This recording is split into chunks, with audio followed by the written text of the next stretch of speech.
Telugu Desam party senior నాయకుడు రేపు మా 16 గ్రామాల తరపున ఒక విన్నపం ఏమంటే అంబేద్కర్ విగ్రహం దగ్గర రిలే నిరాహార దీక్ష చేయాలని నిర్ణయించబడినది కాబట్టి 16 గ్రామాల ప్రజలు కూడా భారీ సంఖ్యలో జనాలు తరలి వచ్చి రిలే నిరాహార దీక్ష స్టార్ట్ చేసి మనం 27 ఈ నెల 27 దాకా కూడా మనకి టైం ఇచ్చింది కాబట్టి గవర్నమెంట్ 30 రోజులనే 27కి ముగుస్తుంది కాబట్టి అంతవరకు కూడా మనం రిలే నిరాహార దీక్ష చేపట్టాల్సిన అవసరం ఎంతైనా ఉంది కాబట్టి ఎందుకంటే రేపొద్దున ఏదైనా జరగవచ్చు. ఇప్పుడు ఇంతవరకు కూడా మనకి ఏది భరోసా రాలేదు కాబట్టి మనము ఖచ్చితంగా ఈ రిలే నిరాహార దీక్ష చేపట్టి భారీ ఎత్తులో సబ్ కలెక్టర్ ఆఫీసు కూడా ముట్టడించి మన నిరసన చెప్తే కానీ పైన గవర్నమెంట్కి ఈ విషయం తెలిసి వచ్చేలా చేయాలి. కాబట్టి ప్రజలు నా విజ్ఞప్తిని మన్నించి కూడా భారీ సంఖ్యలో రేపు జనాలు రావాలని ఈ మీడియా ముఖంగా ఈ 16 గ్రామాల ప్రజలను కోరుతా ఉన్నాను. ఖచ్చితంగా రావాలని కూడా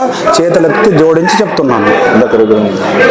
అంబేద్కర్ విగ్రహం రిలే నిరాహార దీక్ష పొద్దున్న 9:30కి స్టార్ట్.